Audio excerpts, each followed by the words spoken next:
Baik, Assalamualaikum warahmatullahi wabarakatuh. Selamat siang semuanya. Pada siang hari ini saya akan menyampaikan mengenai apa yang akan kita lakukan pada saat kita sudah memproduksi air bersih. Salah satunya kalau di industri, air itu akan digunakan sebagai boiler feed water atau sumber air untuk produksi steam pada boiler. Dan di sini akan kita bahas adalah pengenalan mengenai apa itu boiler, lalu kemudian ada jenis-jenis boiler, kemudian thermal fluid heater apa yang digunakan untuk pemanas pada boiler, serta bagaimana cara mengakses atau menganalisis boiler yang saudara gunakan.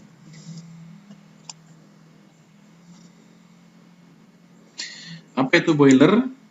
Sederhananya, boiler is a vessel that heats water to become hot water or steam. Jadi dia adalah sebuah vessel yang digunakan untuk memanaskan air menjadi air panas ataupun steam ya. Ini adalah kurang lebih bentuknya seperti ini. Jadi kalau saudara lihat ini yang dari depan ini dia adalah bisa digunakan untuk melihat api yang ada dalam boilernya.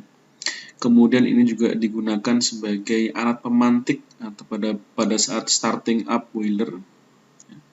Kemudian di sini saudara bisa melihat ada beberapa indikator di atasnya. Nah, ini di sini untuk mengindikasikan berapakah tekanan yang ada atau yang dihasilkan selama proses pemanasan berlangsung. Ya. Jadi industrial manufacturers use boiler to produce steam. Jadi industri itu memproduksi atau menggunakan boiler pada umumnya digunakan untuk memproduksi steam ya. Jadi, the steam is used to operate steam turbines, distillation system, and traction system, vulcanizing, firefighting, and to provide cooling or heating to process equipment. Jadi, saudara sudah mengetahui steam itu digunakan untuk apa saja. Bisa digunakan untuk mengoperasikan turbin. Jadi, turbin itu bisa beroperasi, salah satunya adalah dengan menggunakan steam, dengan adanya udara panas ya. Kemudian ada pada distillation system itu ada yang namanya reboiler. Di sana pemanasnya juga menggunakan steam.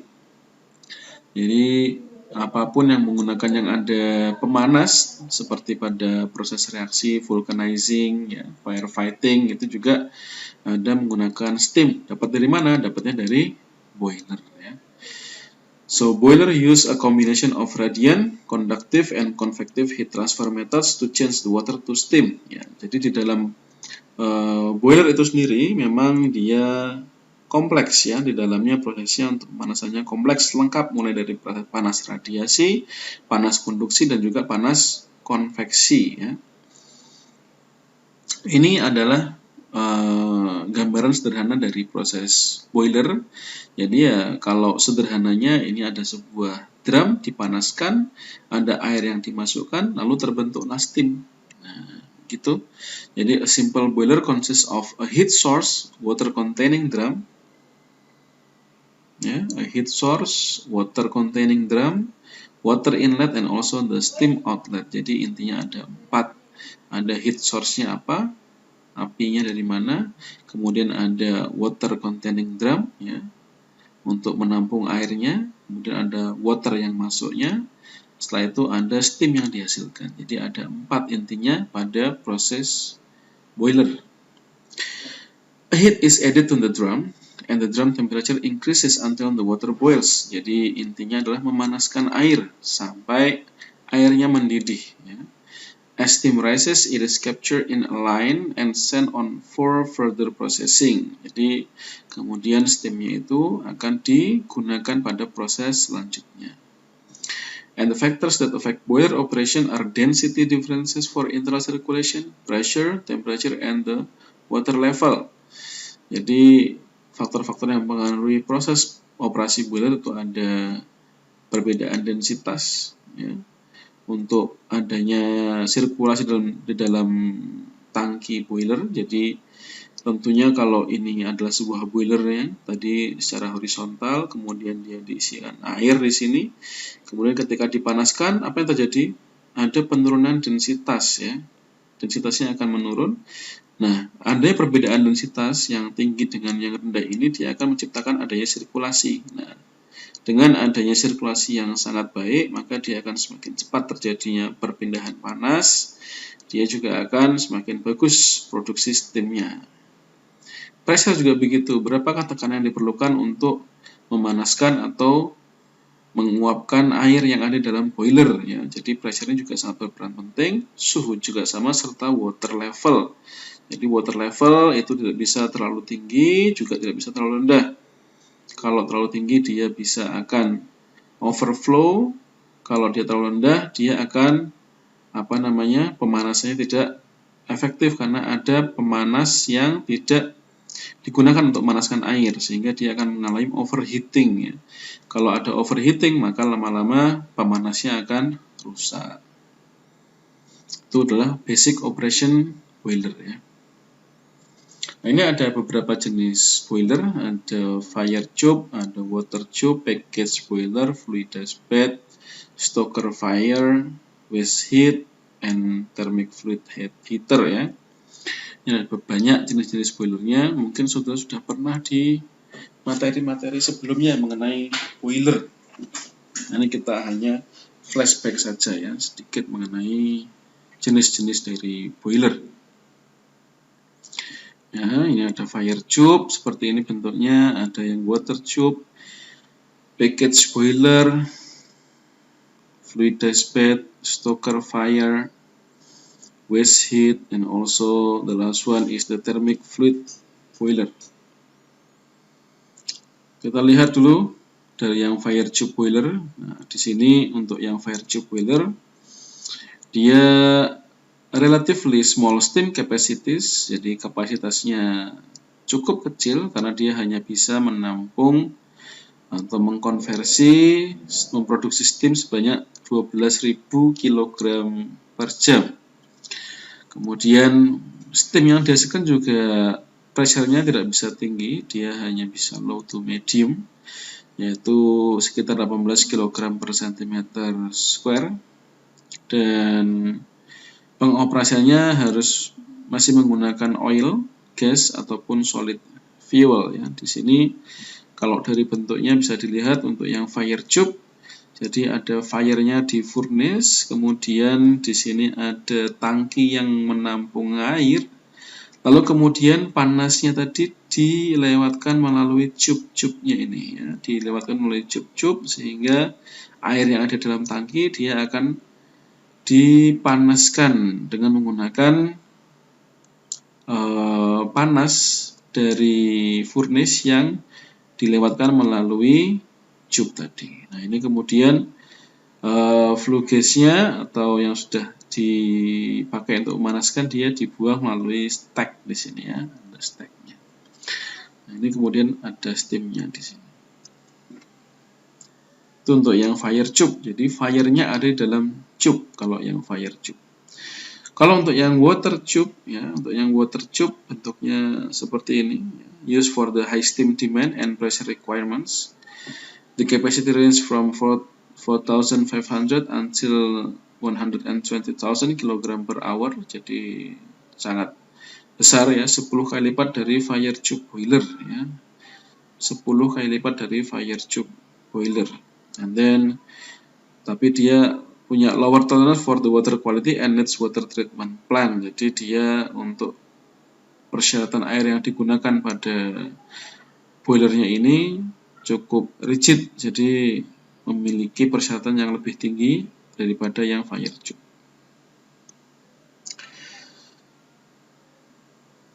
Jadi ini untuk yang water tube. Ini ada feed waternya dari sini ya.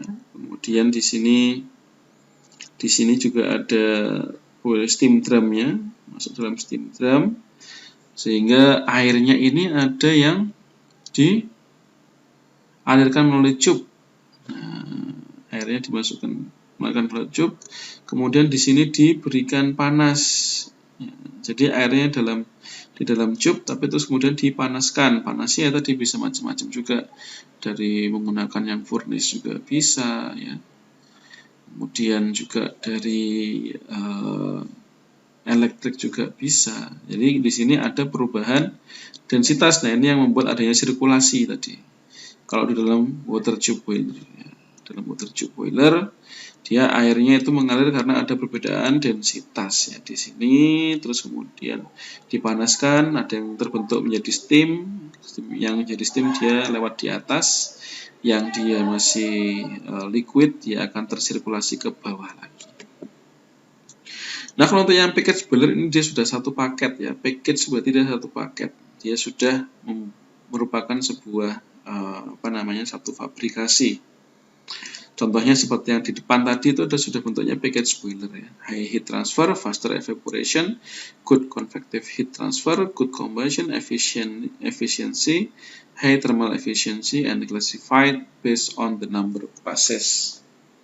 Jadi dia lebih bagus untuk proses perpindahan panas dan lain-lain sebagainya ya.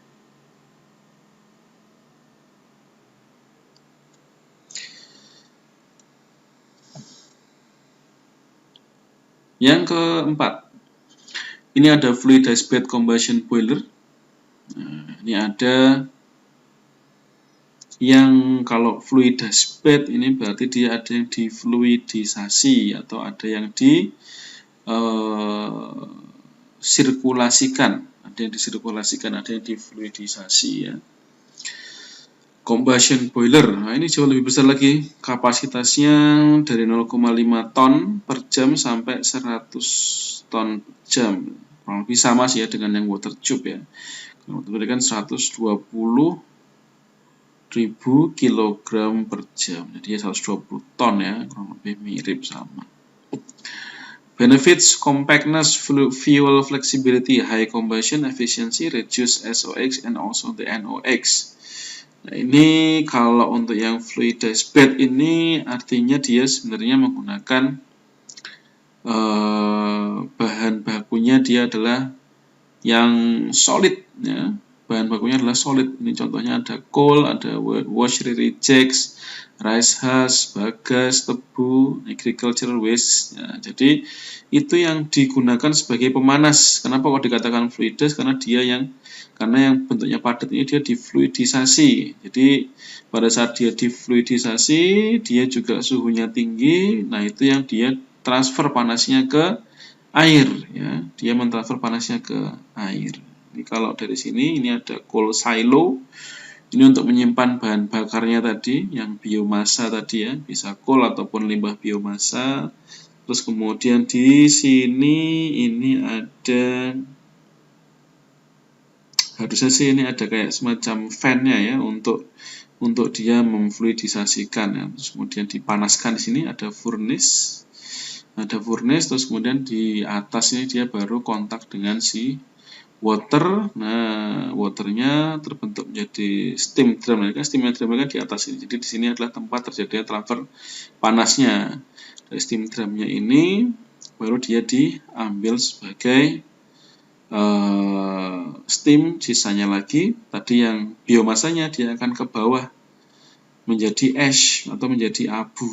Nah, ini digunakan untuk mengkolek dari sisa-sisa yang tidak atau yang sudah terbakar sempurna tadi.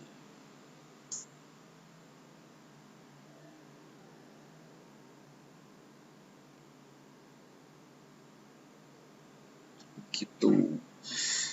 Stock fire boiler. Stock fire boiler ini yang kelima ya. Ini yang kelima ada stock fire boiler. Ini ada spreader stocks, ada yang chain grade or traveling grade stoker.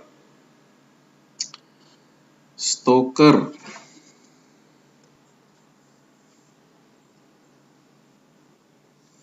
Ya, stock fire boiler. Ini stok itu kompor ya, intinya adalah kayak kompor. Jadi di sini bahan bakunya adalah coal atau batu bara. Nah, ini ada dua jenis, ada yang spreader, ada yang dia menggunakan chain grade atau traveling grade stoker. Jadi kalau untuk yang spreader stoker ini dia coalnya pertama dibakar ya dalam bentuk suspensi, kemudian dia dipindahkan dalam bentuk coal bed ya, menggunakan coal bed. Jadi ada tumpukan batu bara yang dibakar, terus kemudian diambil panasnya, untuk digunakan memanaskan air di dalam steam drum. Kemudian terbentuklah steam, sisanya tadi diambil. Ini ada superheater, nah ini untuk meningkatkan, menambahkan panas sebelum keluar dari boiler. Nah, kalau untuk yang chain grade, ini contoh untuk yang chain grade-nya ini. Jadi coal-nya itu dibakar pada grid atau semacam conveyor gitu ya, yang bergerak.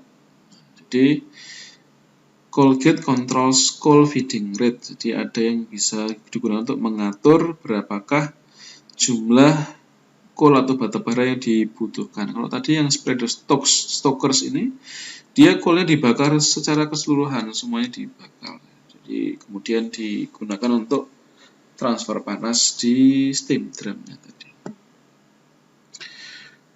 Yang keenam dan yang ketujuh, yang keenam ada waste heat boiler, used when waste heat available at medium or high temperature. Auxiliary fuel burners used if steam demand is more than the waste heat can generate, and used in a heat recovery from exhaust gases from gas turbines and diesel engine. Ini kalau dari gambarnya ada, intinya adalah gas yang sisa hasil pembakaran ya, hot waste gas.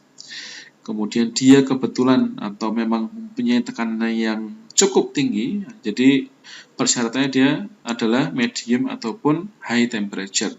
Kalau dia sudah low ya, dia untuk memanaskan air pun tidak akan sampai ke titik didih.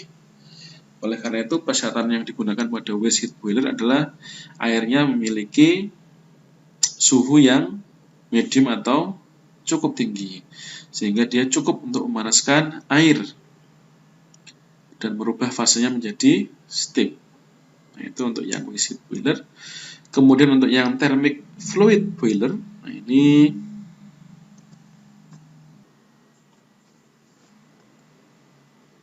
untuk yang thermic fluid boiler ini dia yang paling banyak digunakan di industri ya, di industri. Jadi dia it is wide application for the indirect process heating. The thermic fluid is heat transfer medium, jadi dia menggunakan petroleum based fluid untuk sebagai thermal fluidnya. The benefit, it is a closed cycle, so it has minimal losses. It is also non-pressurized system operation at 250 degrees C. It has an automatic control, so it has flexibility in the operational term, and it has a good thermal efficiency. Ini yang paling banyak digunakan atau pada teknologi yang terakhir pada proses boilernya gitu.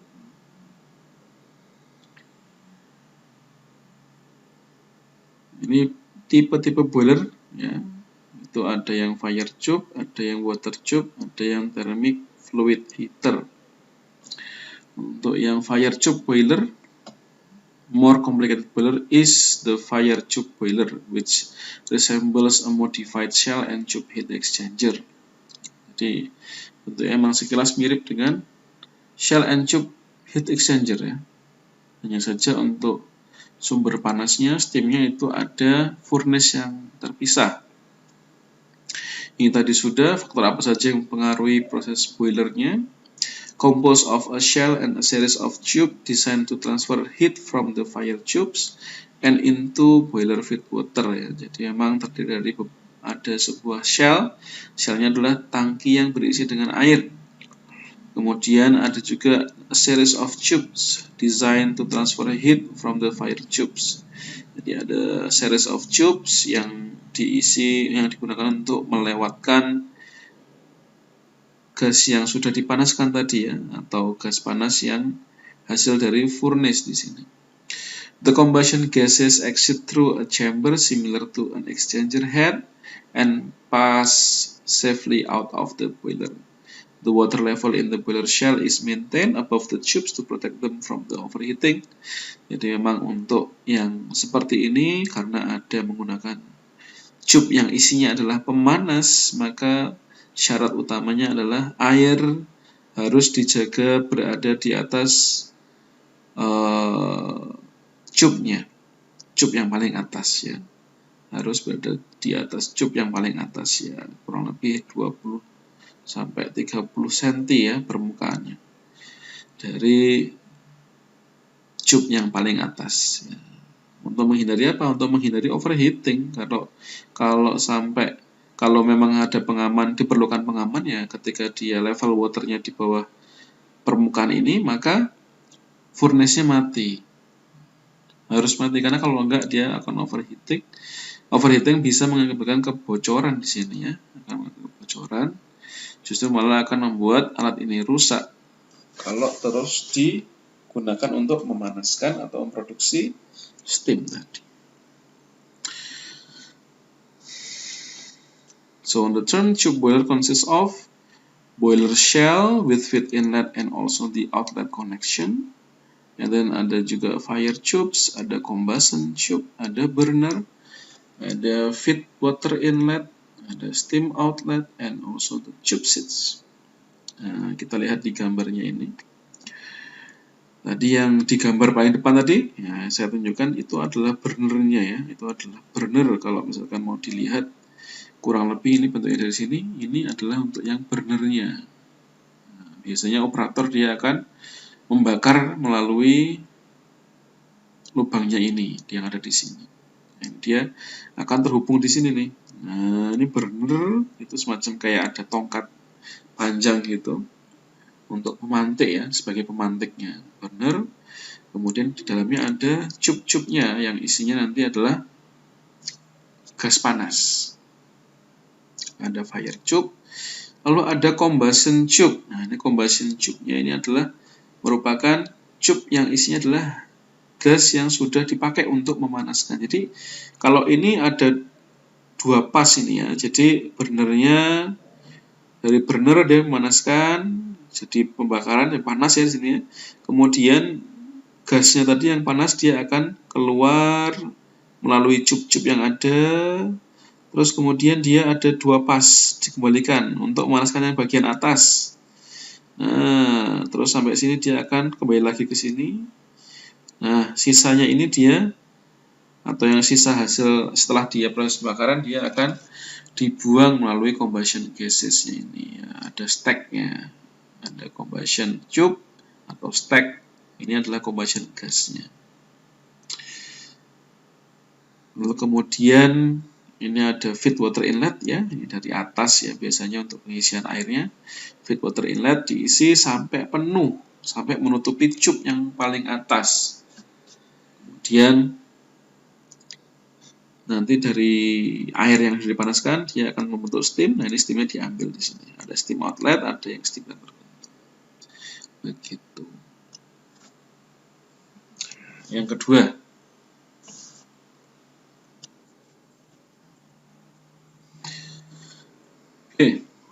jadi untuk yang kedua ini ada water tube boiler ya, ada water tube boiler. Ini adalah the most common type of large boiler. Ada water tube. Nah, dia terdiri dari dua buah drum, ada dua buah drum. Ini ada yang lower drum yang bawah, yang upper drumnya yang di atas ya. Nah, yang lower drum ini diisi air sampai penuh. Tapi untuk yang upper drum itu diisi hanya sebagian saja. Jadi tidak diisi sepenuhnya. Untuk apa? Untuk memberikan ruang kepada steam yang terbentuk ya. Dia memberikan ruang untuk steam yang terbentuk. Nah, kemudian di salah satu tube-nya ini ya, dipanaskan ya, diberikan panas ya, diberikan panas sehingga suhunya meningkat ya. Suhunya meningkat, densitasnya juga mengecil, dia hampir membentuk uap gitu ya. Dia akan tersirkulasi, dia akan mencari atau bergerak ke atas ya, bergerak ke atas. Kemudian dia akan mendorong ini ke bawah, dia akan mendorong airnya untuk melalui tube-nya menuju ke tube yang bawah dan mengisi lagi di sini, begitu lagi. Kemudian dipanaskan lagi dan begitu seterusnya. Jadi gunanya dipanaskan hanya di satu sisi adalah untuk memberikan perbedaan suhu, ya, perbedaan suhu antara tube yang di sebelah sini dengan yang ada di sebelah kanan, sehingga dia akan membentuk sebuah sirkulasi karena ada perbedaan suhu tadi, perbedaan densitas juga ada. Ini untuk yang tube-nya ini disebutnya adalah riser, ya. Ini ada yang tube called riser, cause water and steam to flow into the upper drum because of the density differences. Jadi untuk yang mengakibatkan atau yang dia kontak dengan pemanas, maka dia disebut sebagai riser. Kemudian untuk yang fluidanya tadi dia turun ke bawah, di sini disebutnya sebagai downcomer. Itu untuk yang water tube. And then the boiler circulation operates under the principle of different density. When a fluid is heated, it expands and becomes less dense. Ya, jadi itu tadi untuk sirkulasinya terbentuk karena ada perbedaan densitas. Ya, sirkulasinya terbentuk karena ada perbedaan densitas. The cooler water flows from the upper drum through the downcomers to the lower drum and then rises as some steam is generated. Circulation continues and make up water is added to the upper drum to replace the steam generated. Jadi tadi yang sudah terbentuk menjadi steam, dia akan keluar ke sini, maka otomatis jumlah airnya akan berkurang sesuai dengan jumlah steam yang diproduksi. Maka ada namanya feed water make up-nya, atau feed waternya harus diisi terus menerus. The water circulation continues in water tube boiler because the steam bubbles in the lower drum move up the riser tubes and cause the density of the water to decrease. Itulah kurang lebih untuk terbentuknya proses sirkulasi yang ada di dalam water tube boiler. The cooler water in the downcomer flows into the lower drum. The risers and steam generator tubes are physically located near the burners. Steam moves up the risers and steam generating tubes and into the upper steam generating drum. Steam generation causes pressure to rise. When the target pressure is achieved, the boiler is placed on the line. Pressure is maintained by adding make-up water and continuously applying heat. Jadi untuk menjaga tekanannya yang ada di dalam boilernya ini satu unit boiler ini ya. Jadi ada dua drum. Ada dua drum, ada lower, ada upper, kemudian ada riser, ada downcomer, serta ada feed water make up-nya. Ini untuk menjaga tekanannya, maka ada kombinasi antara feed water yang dimasukkan serta ada panas yang diberikan. Berapakah panas yang diberikan untuk mencapai tekanan tersebut? Berapakah feed water yang diperlukan agar tekanan dapat dijaga pada tekanan tersebut? Ini adalah main component pada water tube boiler. Ada boiler furnace, ada tubes, drums, gas and oil burners, economizer section, boiler function and steam. Nah, ada yang berbeda dari yang tadi. Ini kita baru menemukan lagi ada namanya economizer.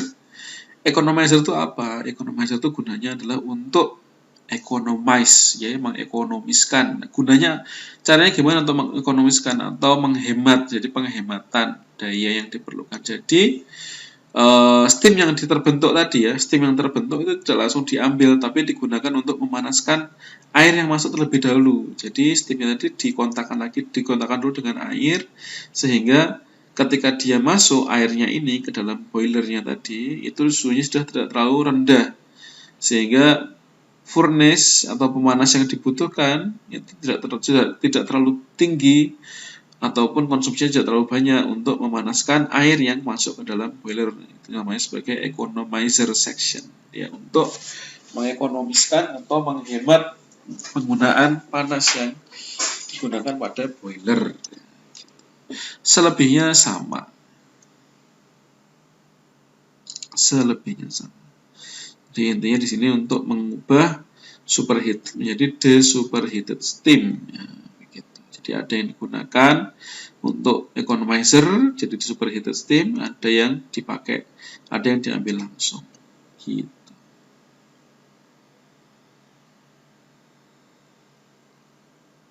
gas and boilers, economizer. Nah, ini dia. Economizer to increase the boiler efficiency by preheating the water as it enters the system. The section is a series of headers and tubes located between the firebox and the stack. Jadi memang dia posisinya di dekat dengan stack karena dia untuk memanfaatkan panas yang digunakan setelah tadi digunakan untuk memanaskan tadi ya. Boiler, steam, dan sebagainya. Nah, ini untuk perbandingannya. Ini ada yang fire tube, ini yang water tube. Gimana dengan posisinya? Position of water and hot gases. Untuk yang fire tube, hot gasnya ada dalam tube, waternya di outside. Kalau untuk yang water tube, berarti waternya di tube, hot gasnya di outside. Mode of the firing.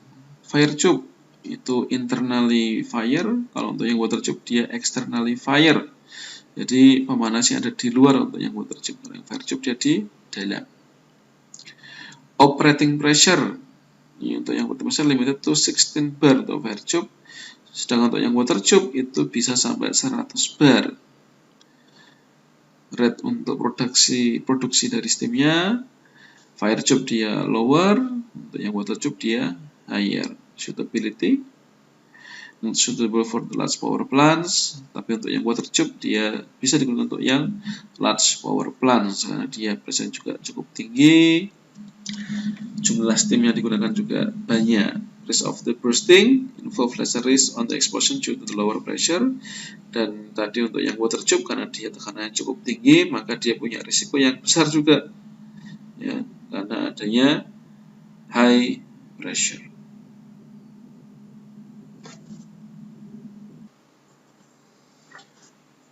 Selanjutnya adalah thermic fluid heater. Jadi yang ini dia tidak menggunakan heater, dia tidak menggunakan water, dia tidak menggunakan tidak menggunakan pemanas yang tadi berupa dengan sumbernya dari gas, dari biomasa atau yang lain sebagainya. Jadi untuk yang thermic fluid heater itu ya yang kita sirkulasikan adalah thermic fluidnya atau yang petroleum based fluidnya ini adalah dia merupakan heat transfer medium yang harapannya dia bisa menggantikan steamnya tadi. Dia digunakan sebagai media pemanas. Ya, dia digunakan sebagai media pemanas. Jadi petroleum base-nya tadi yang ada fuel oil ini ya, fuel oil ini dipanaskan di sini. Dipanaskan pada thermic fluid heater ya. Sudah dipanaskan dalam heaternya. Kemudian setelah dia panas, dia akan dialirkan ke peralatan yang ada di pabrik tadi, digunakan peralatan mana yang butuh pemanas, nah itu dikirimkan thermic fluid heater ya, dikontakkan dengan thermic fluid heater. Kemudian karena dia sudah digunakan sebagai pemanas, maka dia pasti akan mengalami penurunan suhu. Nah, thermic fluidnya tadi dia akan disirkulasikan di sini, dikembalikan ke dalam di aerator tank, terus kemudian disirkulasi di sini, masuk lagi ke dalam heaternya ini untuk dipanaskan kembali. Jadi pemanasnya ini ada apa ini? Di sini, ya ini. The modern oil fire thermic fluid heater consists of a double coil, a 3-pass construction and fitted with modulated pressure jet system. Jadi ini di sini ada koil-koil pemanas. Jadi tadi yang oilnya tadi atau yang thermic fluidnya tadi petroleum base ya, itu dimasukkan ke dalam sini, masuk ke dalam koil. Nah ini ada pemanasnya. Nah ini pemanasnya dipanaskan di sini. Setelah dia panas, disirkulasikan lagi ya ke alat. Terus kemudian kalau sudah suhunya dingin, dimasukkan lagi ke dalam heater dan begitu seterusnya. Advantages: closed cycle, non-pressurized, automatic control, and also the good thermal efficiency. Tadi sudah di depannya.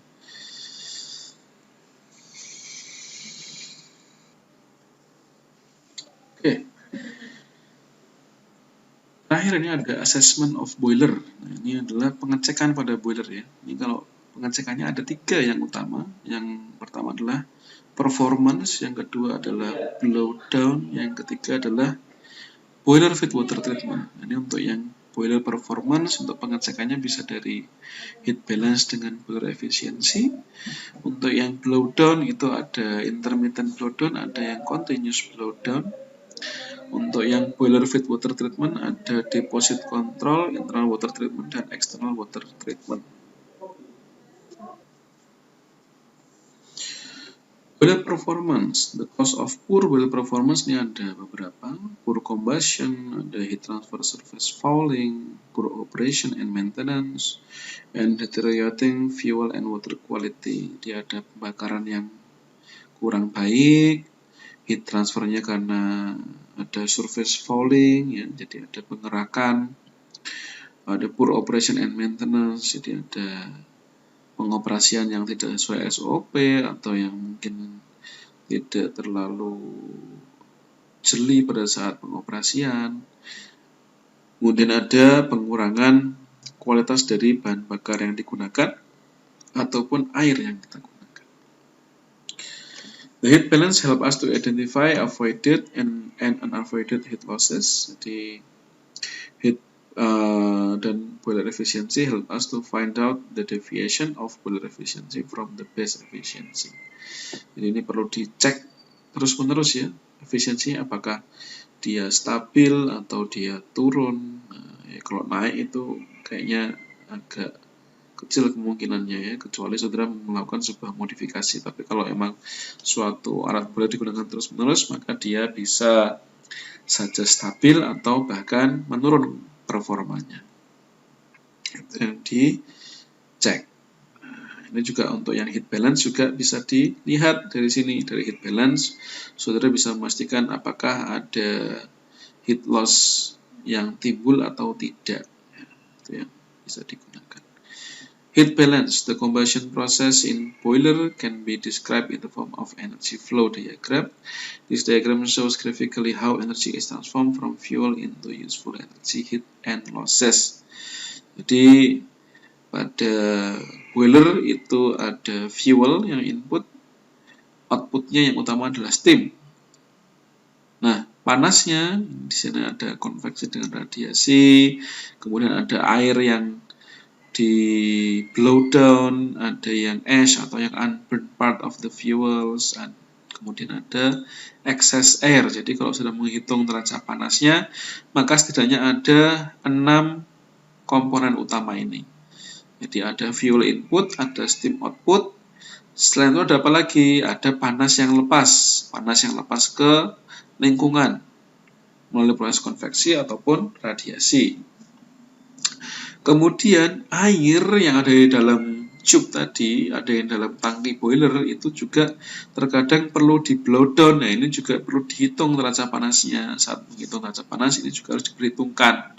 Apakah jumlahnya banyak atau tidak. Nah, itu dia mengandung apa di air yang di blow down itu. Kemudian ada yang ash atau unburned parts of the fuel in the ash. Nah, jadi fuel ini juga mengandung ash. Itu perlu dihitung ya, Kemudian ada excess air atau udara yang dibuang setelah proses pembakaran di boiler.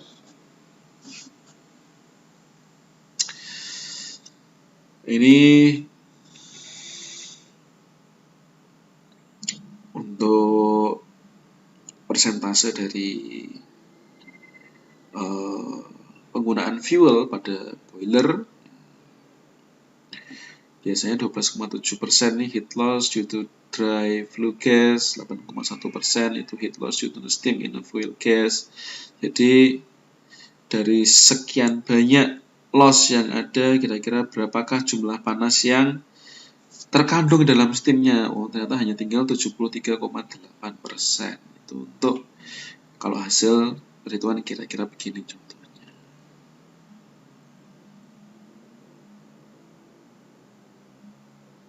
Nah, ini untuk energy losses can be divided in unavoidable and also the avoidable losses. To improve the efficiency, the following losses can be avoided. Jadi ada yang energy loss itu ada yang dia memang ya sewajarnya terjadi, ada yang juga bisa kita hindari seharusnya ya, ada yang bisa kita hindari. Nah, ini yang harusnya bisa dikurangi adalah stack gas losses dari excess air setelah stack gas temperature. Ini dari excess air-nya kita bisa mereduce the necessary minimum which depends from the burner technology, operation, and maintenance. Jadi gimana caranya agar excess air-nya tidak terlalu banyak jumlahnya. Sedangkan pada stack gas temperature bisa mereduce dengan cara mengoptimasi proses pembersihan, kemudian burner yang lebih baik, dan yang utama biasanya rata-rata harus menggunakan teknologi burner yang bagus atau yang baru. Kalau alatnya sudah yang cukup tua, biasanya dia sudah lumayan kecil untuk boiler efisiensinya ya. Losses by the unburned fuel in stack ini juga sama, jadi sebaiknya yang bagus adalah yang semuanya terbakar sempurna ya. Jadi perlu dioptimasi operasinya, di-maintain dengan rutin, dan juga menggunakan better technology of the burner. Kemudian ada blow down losses that threat. Nah, ini blow down itu terjadi karena apa? Karena biasanya proses pengolahan sumber airnya tidak bagus. Makanya untuk menghindari itu kita harus memastikan feed waternya itu kualitasnya sudah mencukupi atau sesuai dengan boiler feed water yang diperlukan. Kemudian bisa juga untuk menghindari adanya blowdown, itu sebaiknya kalau memang itu airnya bersih ya, karena blowdownnya itu ada overflow, yaitu bisa di recycle condensate losses. Itu bisa kita recover dengan telah kondensat ya. Jadi sebisa mungkin kita recovery, bisa kita recycle sebagai umpan kembali untuk yang condensate losses. Nah, untuk yang konveksi dan radiasi ini caranya adalah menggunakan insulasi yang lebih baik lagi ya. Jadi kita gimana caranya agar tidak ada panas yang lepas ke lingkungan kita dengan cara menggunakan insulasi yang baik. Nah, boiler efisiensi. Boiler efisiensi ini adalah persentase heat energy input that is effectively useful in the generated steam. Ini untuk menghitungnya ada direct method, juga ada indirect method. Jadi kalau untuk yang direct method, sudah tinggal menghitung berapakah inputnya, berapakah outputnya dikalikan dengan 100%. Ini rumusnya untuk yang input Q dikalikan HG HF. HG-nya adalah entalpi satu steam, HF-nya adalah entalpi feed water. Kemudian untuk yang heat outputnya Q dikalikan dengan GCV. Q-nya adalah jumlah fuel yang dipakai per jamnya. Lalu kemudian GCV adalah gross calorific value of the fuel, berapa dihitung. Ini untuk yang indirect method, itu untuk efisiensinya menghitung, kita hitung dari 100% dikurangi dengan berapakah jumlah panas pada yang terbuang tadi. Kalau yang saudara masih ingat ada kotak tadi itu, ada yang inputnya berapa, outputnya ada berapa, 1, 2, 3, 4, nah ini dihitung semua masing-masing, jadi lebih detail untuk yang indirect method. Nanti setelah dikurangkan dengan yang ada di masing-masing, ketemu berapakah efisiensi sisanya, apakah 80, 70, dan lain sebagainya. Kemudian untuk yang boiler blowdown ini, itu ada dua, ada yang intermittent, ada yang continuous. Jadi kalau untuk yang intermittent, dia beroperasi secara manual. Kalau yang continuous dia steady and constant. Jadi artinya kalau untuk yang intermittent dia sedikit-sedikit dibuang airnya. Jadi memang dia secara berkala. Secara berkala dia akan dibuang atau di blow down airnya. Nah, dari situ muncul ada heat loss. Jadi kalau saudara menggunakan blow down yang terlalu sering tanpa adanya perhitungan yang pasti, maka dia akan menimbulkan adanya heat loss yang tidak kita perkirakan ya. Makanya kalau memang diperlukan yang baik ya menggunakan yang continuous blowdown ini, steady and constant dispatch of a small stream of a concentrated boiled water and replacement by steady constant inflow of water. Jadi kalau yang continuous blowdown itu blowdownnya dia terus menerus tapi dia jumlahnya tidak banyak, dan itu pun juga akan di backup dengan menggunakan backup water. Nah, Jadi ini akan lebih memastikan jumlah TDS-nya tetap kecil, kemudian steam purity-nya juga tinggi ya. Jadi tidak perlu adanya yang tiba-tiba di blow down. Memang untuk salah satunya ya diperlukan adanya kualitas feed water yang bagus tadi sebelum digunakan sebagai boiler feed water. Dan terakhir ini adalah rekomendasi syarat dari boiler feed water yang sebaiknya digunakan sebelum masuk ke dalam boiler. Jadi berapakah jumlah ironnya, coppernya, silika, oksigen, hydrogen, pH, dan hardness-nya. Itu kalau mau menggunakan berdasarkan dengan tekanan dari steam-nya. Jadi kalau mau tekanannya hanya di bawah 20 ya syaratnya ini bisa lebih tinggi. Biasanya kalau semakin tinggi pressure-nya yang dibutuhkan, maka syaratnya akan semakin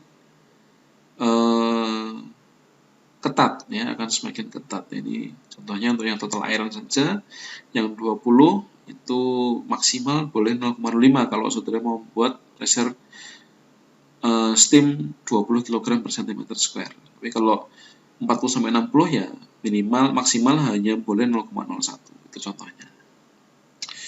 Ini juga sama untuk yang boiler water limits-nya, untuk airnya mengandung berapa TDS-nya, fosfat, silika, dan lain sebagainya. Ini kurang lebih sama ya, semakin tinggi maka syaratnya maksimal dia akan semakin ketat. Oke, itu saja untuk yang boiler. Nanti akan saya berikan slide-nya, silakan dipelajari juga. Nanti untuk UAS-nya mungkin saya akan ambilkan dari sini dan materi dari Pak Rusmanto. Gitu. Terima kasih atas perhatiannya. Assalamualaikum warahmatullahi wabarakatuh.